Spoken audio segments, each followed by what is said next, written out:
Hello everyone. Last video में मैंने आपसे क्वेश्चन पूछे थे दो। उसमें से फर्स्ट क्वेश्चन का आंसर है कि कफ और वात में जो समान गुण होता है वो होता है शीत, और दूसरे क्वेश्चन का आंसर है कि अर्शनाशक मूत्र जो होता है वो होता है माहिष का। अब हम स्टार्ट करते हैं अपनी video. Hello guys, welcome back to my channel. Myself doctor Shipra Garg, और आज हम लोग स्टार्ट कर रहे हैं चरक संहिता को चैप्टर 2 अपमार्ग तंडुलीय अध्याय। आई होप आपने चैप्टर 1 दीर्घम जीवित अध्याय देखा होगा। तो आज हम स्टार्ट करते हैं अपमार्ग तंडुलीय अध्याय। तो इस चैप्टर को स्टार्ट करने से पहले मैं आपको बताना चाहती हूँ कि किसी भी चैप्टर का जो नामकरण होता है वो दो बेसिस पे होता है। पहला होता है उसका कि उसकी विषय वस्तु क्या है, उस चैप्टर के अंदर कौन से विषय का वर्णन किया गया है, जिससे आपको पता चलेगा कि उस चैप्टर का नाम क्या है।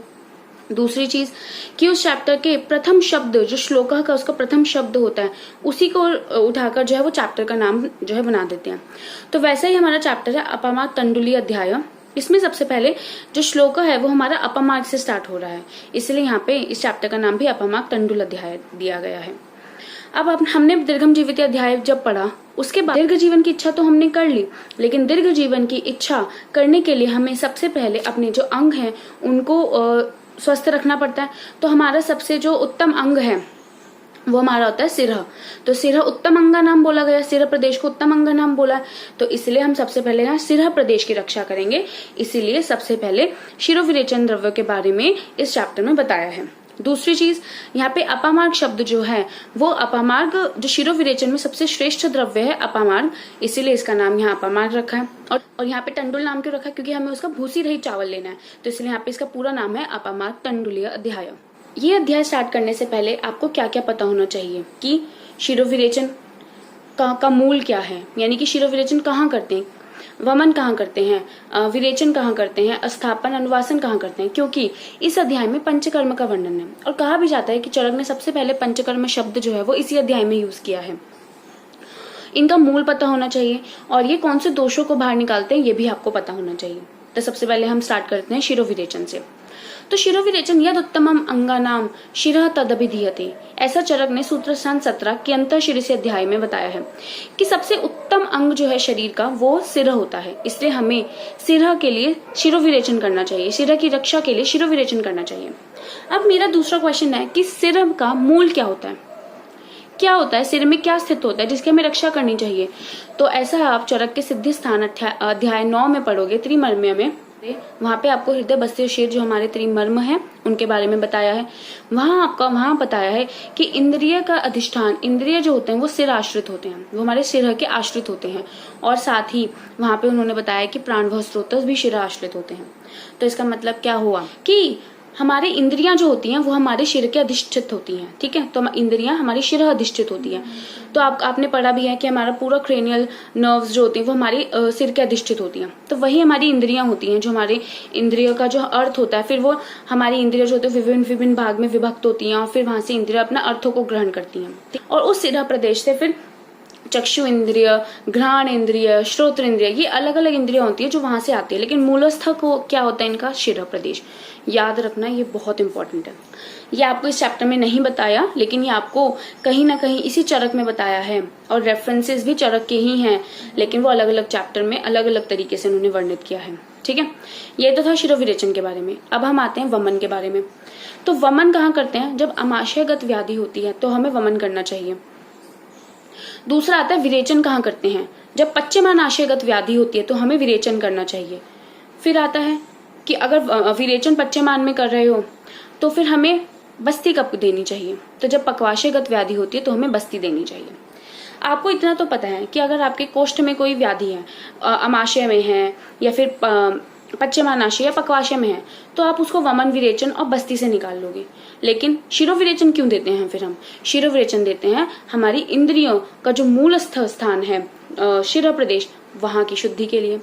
शिरा में शिरोविरेचन क्यों देते हैं, क्योंकि हमारा सिर की रक्षा करना हमारा प्रथम जो है कर्तव्य है। अगर हमारा सिर, हमारी इंद्रियां ही नियंत्रित नहीं होंगी, हमारी इंद्रियां ही अपने अर्थों को ढंग से ग्रहण नहीं कर पाएंगी, अपने कार्यों को संपादित नहीं कर पाएगी, तो फिर हमारी बाकी चीजें वमन विरेचन करने का क्या फायदा। जब हमारी चक्षु इंद्रिय चक्षु से अपना कर्म नहीं कर पाएगी, घ्राण इंद्रिय अपना कर्म नहीं कर पाएंगी, और कर्म इंद्रियां अपना कर्म नहीं कर पाएंगी तो फिर हमारा शरीर को स्वस्थ रखने का क्या मतलब। तो इसलिए हम हमेशा सबसे पहले शिरोविरेचन से स्टार्ट करते हैं। तो ये अध्याय बहुत इंपॉर्टेंट है। इस अध्याय में वर्णित जितने भी द्रव्य हैं वो बहुत ही ज्यादा, इसमें आपको रटने की कोई भी बात नहीं है। आप जब इस अध्याय को धीरे धीरे पढ़ोगे ना तब आपको समझ में आएगा। सबसे पहले आता है अपामार्गस्य। तो अपामार्ग को श्रेष्ठ शिरोविरेचनार्थ बोला है। अपामार्ग का क्या नाम है? प्रत्येक पुष्पी। जब आप आग्रह द्रव्य पढ़ोगे चरक सूत्र स्थान 25 में तो वहां पे आप पढ़ोगे अपामार्गस्य जो है श्रेष्ठ या शिरोविरेचनार्थ बोला गया है। जो ये चैप्टर है इसका कोरिलेशन हमारा 25th चैप्टर से बहुत ज्यादा आग्रह द्रव्य, क्योंकि यहाँ जितने उनके गुण बताए हैं वो ज्यादातर गुण जो है वो आग्रह द्रव्य में ऑलरेडी वर्णित है। और तो सबसे पहले देखो शिरोविरेचनार्थ। अपामार्गस्य बीजानी पिप्पली मरीचानी च विडंग अन्यथा शिग्रूणी सर्षपाह तुम्बुरूणी च। यहाँ पे देखो अपामार्गस्य बीजानी, अपामार्ग का बीज, पिप्पली मरीचानी च विडंग अन्यथा शिग्रूणी सर्षप और तुम्बुरूणी च आजाजीम च अचगंधाम च पीलू अन्य एलाम हरेणुकाम पृथ्वीकाम सूरसाम श्वेताम कुठेरक फणिज्यको। ठीक है। शीरीष बीजम लशुनम हरिद्रे लवणद्वय, बहुत इंपॉर्टेंट, बहुत ज्यादा। कई बार ऐसा पूछा जाता है शीरीष बीज तो है ही। जब आप श्वास चिकित्सा पढ़ोगे ना तो वहां पे बोला गया लशुनो पांडुर्वा, लहसुन का और पलांडु का स्वरस नस्यार्थ बोला गया है। तो श्वास चिकित्सा में बोला है तो यहाँ पे नस्यार्थ बोला है, तो यहाँ पे लहसुन होना चाहिए। लहसुन का बहुत अच्छा उपयोग है। फिर हरिद्रे लवण द्वय, यहाँ पे हरिद्रा भी द्वय है और लवण भी द्वय है, बहुत इंपॉर्टेंट है। इसमें पूछा जाता है कि शिरोविरेचन द्रव्य में जो लवण द्वय है वो कौन से दो लवण है? वो है सैंधव और सोवर्जल। और जो हरिद्रे द्वय है वो भी दारू हरिद्रा और हरिद्रा, ये दोनों। ठीक है। ज्योतिषमती नागरम च, ज्योतिषमती तो हमने मूलिनी द्रव्यों में भी पढ़ा है। 16 प्रकार के मूलिनी द्रव्यों में नस्यार्थ, श्वेत ज्योति, श्वेत अपराजिता और ज्योतिषमती। तो ज्योतिषमती नस्यार्थ बहुत उपयोग है। नागरम च दद्याद शीर्ष विरेचन, और नागर शुंठी इनका जो है हमें शिरोविरेचन में प्रयोग करना चाहिए। लेकिन इसमें इंपॉर्टेंट आप एक चीज देखो कि पिप्पली मरीच और शुंठी तीनों है, यानी कि त्रिकटु, तो इसमें त्रिकटु का प्रयोग हुआ है। अगर आपसे पूछा जाए फिर त्रिफला कहाँ पे है, तो त्रिफला का वर्णन विरेचन में त्रिफला के बारे में बताया है। ठीक है। उसके बाद आते हैं कि ये जो टोटल द्रव्य हैं शिरोविरेचनार्थ, ये 25 द्रव्य हैं और उसी तरीके से वमन में 10 हैं, विरेचन में 17 और अनुवासन स्थापन में 29 द्रव्यों का जो है वर्णन किया गया है। हम देखते हैं कि ये क्या शिरोविरेचन से क्या गुण होते हैं। तो गौरवे शीर्षः शूले पीन से अर्धावभेद के कृमि व्याधि अपस्मारे घ्राण नाशे प्रमोह के, यानी कि गौरव शीर्ष और शीर्ष शूल। तो अगर आपके सिरा प्रदेश में भारीपन है या सिरा प्रदेश में शूल है, पीनस है किसी को, अर्धावभेदक कृमि व्याधि, अपस्मार, घ्राण नाश किसी का घ्राण का नाश हो चुका है, और प्रमोह के किसी को। प्रमोह क्या होता है? प्रमोह की टीका लिखी है इति कार्य अकार्य शक्ति। ठीक है। तो यहाँ पे प्रमोह के हो जाता है उसको। अब यही चीज चैप्टर 5 मात्रा शीतल अध्याय में हम जो स्वस्थवृत्त का वर्णन पढ़ेंगे वहां हम धूमपान पढ़ेंगे, और वहां धूमपान का भी यही गुण बताया है कि गौरवे शीर्ष शूले पीन से अर्धावभेद के। बस इतना ही। आपको मैं एक चीज बताना चाहती हूँ, ज्योतिषमती नागरम च दद्यात शीर्ष विरेचनम, यहाँ पे च चकार शब्द आया है। चकार मतलब होता है कि इसका जो अनुक्त लक्षण है, जो अनुक्त भाव है इसके, यानी कि सिर्फ इतने ही द्रव्य नहीं है। ये तो चरक ने बताए हैं 25, सिर्फ इतने ही नहीं है, इससे कहीं ज्यादा है जिसका अनुक्त भाव जो हमें पता करना है। जैसे यहाँ पे इन्होंने श्वेत अपराजिता का वर्णन नहीं किया, लेकिन चरक सूत्र स्थान के प्रथम अध्याय में उन्होंने कहा है कि श्वेत अपराजिता जो है वो उसका नस्यार्थ, उसके मूल का नस्यार्थ जो हम प्रयोग कर सकते हैं। फिर आते हैं वमन द्रव्य। वमन, जो भी दोष हमें अमाशय से निकालने हो उनके लिए वमन जो होता है वो सर्वश्रेष्ठ माना जाता है। कौन से दोष? कफ।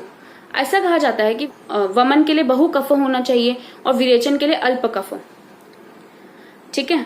जब आप पढ़ोगे कि वमन क्या होता है तो दोष हरणम ऊर्ध्व भागे तु वमनम, और विरेचन क्या होता है दोष हरणम तु अधोभागम विरेचनम। उसके बाद अगर आप देखो वमन विरेचन में, तो वमन में सर्वश्रेष्ठ जो है वो मदन फल को बोला गया। ठीक है। मदन फल सबसे श्रेष्ठ है वमन में, और विरेचन में त्रिवृत को सबसे श्रेष्ठ बोला गया है। क्यों श्रेष्ठ बोला गया त्रिवृत? त्रिवृत सुख विरेचना नाम होती है। अगर हम बात करें वमन के गुणों की, तो वमन जो होता है लघु गुण युक्त होता है, जबकि विरेचन गुरु गुण युक्त होता है। अगर हम बात करें इनमें महाभूत की, तो वमन में वायु प्लस अग्नि महाभूत होता है, जबकि विरेचन में पृथ्वी प्लस जल। आकाश जो है वो संशमनीय द्रव्यों में होता है। ठीक है, अब देखते हैं इसके कंटेंट्स क्या क्या है। तो मदनम मधुकम निम्बम जीमूतम कृतवेधनम पिपली कुटजिक्ष्वाकु एलाम धमार्गवाणी च।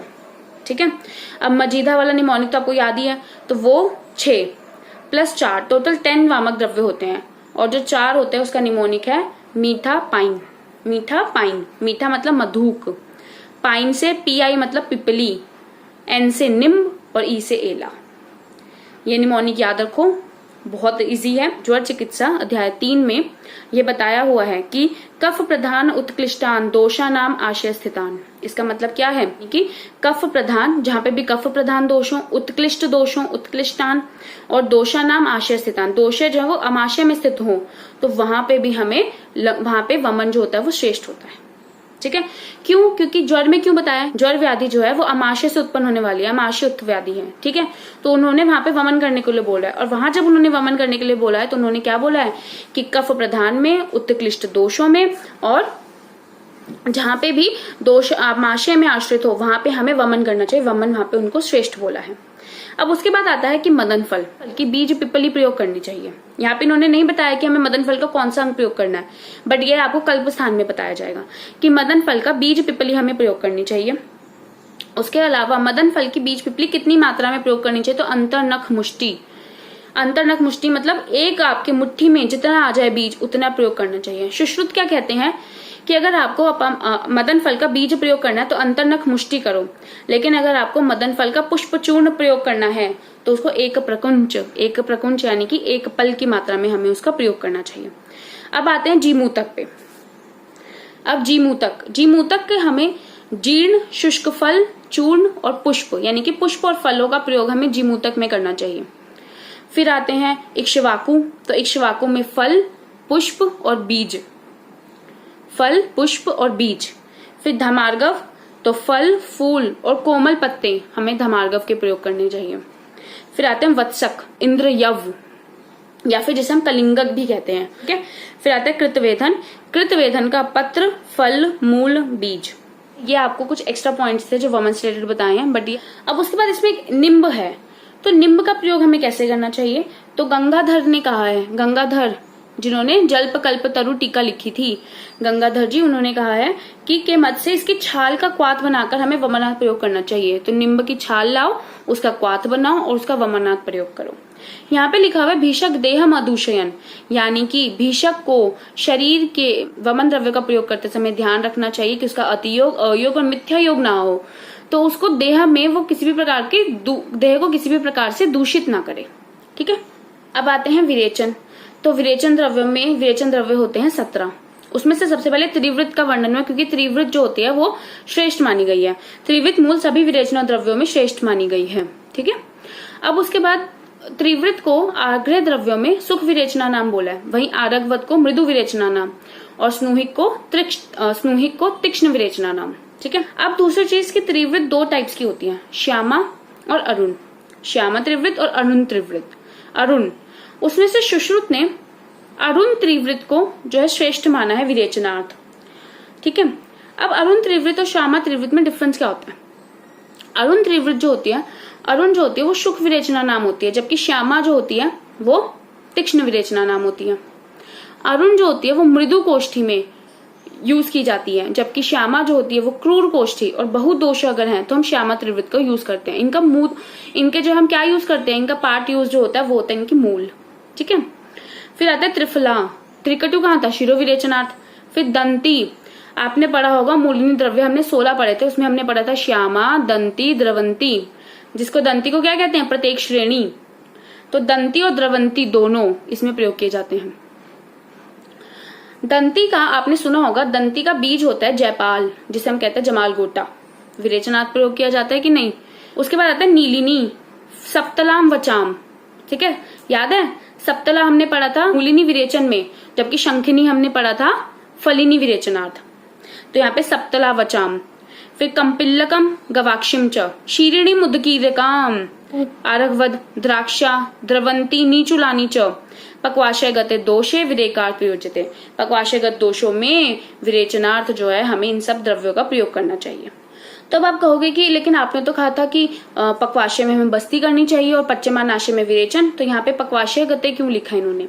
तो यहाँ पे इन्होंने, आप जब इसकी टीका पढ़ोगे चक्रपाणी की, तो उन्होंने यहाँ पे पक्वाशय से पच्यमानाशय उन्होंने लिया है, क्योंकि कहते हैं कि आपने पढ़ा था अष्टांग हृदय में कि पक्वाशय को वात का स्थान बोला था, और वहां पे बोला था पक्वाशय कटी शक्ति श्रोत्र अस्थि स्पर्शनेन्द्रिय स्थानम वातस्य तत्रपि पक्वाधानम विशेषतः। तो पक्वाधान को वहां पे उन्होंने विशेष रूप से वात का स्थान माना है। और पच्यमानाशय जो कि कहाँ होता है? हृदय और नाभि के मध्य में, ये जो भी होता है वो पच्यमानाशय होता है। और उन्होंने कहा था कि विरेचनम पित्तहरणम, पित्तहरणम उन्होंने विरेचन श्रेष्ठ माना है, तो पित्त के शोधन के लिए विरेचन अच्छा होता है। तो यहाँ पे भी इनका जो पक्वाशय है उससे जो मतलब है वो है इनका पच्यमानाशय से ही, ठीक है। उसके बाद आते हैं अस्थापन बस्ती और अनुवासन बस्ती। याद रखना अस्थापन अनुवासन 29 है। जो द्रव्य स्थापन में प्रयोग होते हैं वही द्रव्य अनुवासन में भी प्रयोग होते हैं, कुछ अलग नहीं होता। जो अस्थापनार्थ यूज किए जा सकते हैं वो अनुवासनार्थ भी यूज किए जा सकते हैं। जैसे पाठ, सबसे पहले तो दशमूल, ठीक है। तो पाटला च अग्निमंथम च बिल्वम शुनाकम एव च काश्मर्य शालपर्णी च कृष्णपर्णी निदिग्धिकाम बलाम श्वदंष्ट्राम बृहतीम एरंडम स पुनर्नवम, पुनर्नवा, यहाँ पुनर्नवा द्वय भी ले सकते हो आप, श्वेत पुनर्नवा, रक्त पुनर्नवा। यवान कुलत्थान कोलानी गुरुचि मदनानी च, कुलत कोल, कोल यानी कि बेर को कहते हैं, ठीक है, गुरुचि मदनानी च। फिर पलाशम कृत्रणम चैव स्नेहांश लवनानी च उदावर्ते विबंधेषु युज्यात स्थापनेशु च। उदावर्त और विबंध में अगर आपको प्रयोग करना है तो बस स्थापन बस्ती का प्रयोग करोगे, ठीक है। और वैसे अनुवासन बस्ती, और इन्हीं द्रव्यों के साथ भी आप अनुवासन बस्ती दे सकते हैं। उसके बाद नीचे लिखा भी है, देखो अनुवासन बस्ती में कि अत एव औषध गणात संकल्पम अनुवासनम मारुतघ्नम इति प्रोक्तः संग्रह पंचकर्मिकः, ठीक है। तो यहाँ पे क्या लिखा है कि ये संक्षेप में पंचकर्म का वर्णन कर दिया गया है। अब पंचकर्म शब्द जो है वो सबसे पहले इसी अध्याय में आया है, मैंने आपको बताया था। तो यहाँ पे लिखा हुआ है कि पंचकर्म का सबसे पहले इसी अध्याय में वर्णन हुआ है। तो आपको ये ध्यान रहेगा, ऊपर इनको अच्छे से एक बार रीड आउट कर लेना। अब जो आपको एक पॉइंट है बताने वाला कि यहाँ पे जो लिखा हुआ स्नेहांश लवनानी च, इसमें स्नेह चतुः स्नेह है, घृत तेल वसा मज्जा, और लवण जो है वो पंच लवण। तो इसमें हमें चारों स्नेह और पांचों लवण प्रयोग करने हैं। बाकी सैंधवम उत्तमम तो है ही, लेकिन हमें यहाँ पे प्रयोग करने हैं पांचों। अब मैं आपको बताना चाहती हूँ ऐसे कौन कौन से जो ड्रग्स हैं जो आपसे पूछे जा सकते हैं कि ये किस किस में हैं। जैसे त्रिकटु शिरोविरेचन, त्रिफला विरेचन में, दशमूल अस्थापन अनुवासन में, पिपली, पिपली शिरोविरेचनार्थ भी और वमन में भी है। फिर एक लास्ट है आपका मदन फल, जो बहुत इंपॉर्टेंट है। मदन फल वमन में तो है ही, साथ में अस्थापन अनुवासन में भी है, ठीक है। तो इस चीज का आपको ध्यान देना है। अब देखो पूर्व कर्म श्लोक नंबर 15, तानि उपस्थित दोषानाम स्नेह स्वेद उपपादने ही पंचकर्माणि कुर्वीत मात्रा कालो विचारिये। ये तो आपको सबको पता है कि जब भी हमारे दोष उपस्थित होते हैं तो हमें उसका पंचकर्म करने से पहले हमें स्नेहन स्वेदन करना चाहिए, ठीक है। पंचकर्माणि कुर्वीत मात्रा कालो विचारियन, और फिर हमें मात्रा और काल का विचार करके ही पंचकर्म में प्रयोग करना चाहिए। आपको पता है कि स्नेहन स्वेदन हमें करना चाहिए, तो स्नेहन स्वेदन किसी में 3 दिन, किसी में 5 दिन, किसी में 7 दिन, उसके कोष्ठ अनुसार हम करते हैं। तो ये बहुत इंपॉर्टेंट है। तो हमें यहाँ पे मात्रा और काल का विचार करके हमें उसका स्नेहन स्वेदन करना चाहिए, और फिर मात्रा ही काल का विचार करके हमें उसका शोधन पंचकर्म जो है वो निर्धारित करना चाहिए कि हमें उसको कौन सा पंचकर्म देना है और कैसे देना है। लेकिन इसके अलावा भी कुछ ऐसी व्याधियां होती हैं जो आप पढ़ोगे जिसमें हमें स्नेहन स्वेदन जो है पूर्व में ना देकर पश्चात में देना पड़ता है, और कुछ ऐसी व्याधियां हैं जिसमें हमें पूर्व में भी देना पड़ता है और पश्चात में भी देना पड़ता है। और वैसे भी कहते हैं कि जैसे अगर आप किसी मैले का, या आपने रेफरेंस भी पढ़ा होगा, ये चरक सिद्धि का रेफरेंस है कि जैसे मैले कपड़ों पे आप रंग चढ़ाने जाओ तो उस पर रंग नहीं चढ़ सकता, उसी प्रकार जब तक आप अपने शरीर पे को स्नेह स्वेद से आप अपने शरीर के दोषों को कोष्ठ में नहीं ले आते और उसके बाद उसका पंचकर्म नहीं करते, तब तक आपका वो पंचकर्म करने का कोई फायदा नहीं होगा। फिर आते हैं युक्ति का महत्व, बहुत इंपॉर्टेंट है। देखो मात्रा काल आश्रय युक्ति सिद्धि युक्त प्रतिष्ठिता। मात्रा और काल पे आश्रित होती है हमारी युक्ति। युक्ति क्या मतलब है? योजना, ठीक है। योजना मतलब औषधि देने की योजना, ठीक है। मुझे ये औषधि किसको देनी है, कितनी मात्रा में देनी है, कौन से काल को देनी है, इसकी योजना करना। तो युक्ति जो होती है ना वो हमारी मात्रा और काल पे आश्रित होती है। तो इन्होंने क्या किया, सिद्धि युक्ता प्रतिष्ठिता, जो योजना करके अपने कर्म को करता है ना, उसको सिद्ध रूप से वो प्रतिष्ठित होता है, उसको सिद्धि मिलती ही मिलती है अपने कर्म में, अपने कार्य में उसको सिद्धि मिलती ही मिलती है। तिष्ठति ऊपरी युक्तिज्ञो द्रव्य ज्ञान वताम सदाम, द्रव्य के ज्ञान जो रखते हैं ना, उनसे ऊपर सदैव युक्ति ज्ञान रखने वाले वैद्य को माना जाता है। मान लो कि आपने किसी भी द्रव्य का ज्ञान कर लिया, लेकिन आप उसकी युक्ति नहीं आती आपको, तो आप सर्वश्रेष्ठ वैद्य नहीं माने जाते। लेकिन वहीं अगर आपको द्रव्य का ज्ञान आता है, उसके साथ साथ अगर आपको युक्ति का ज्ञान भी आता है, तो आपको श्रेष्ठ वैद्य माना जाता है। ठीक है, तो वही वैद्य जो होता है उसको श्रेष्ठ माना जाता है। Thanks for watching. We will start our Yavagu part in our next video. Till then, if you have any queries, just comment down below and wait for our next video.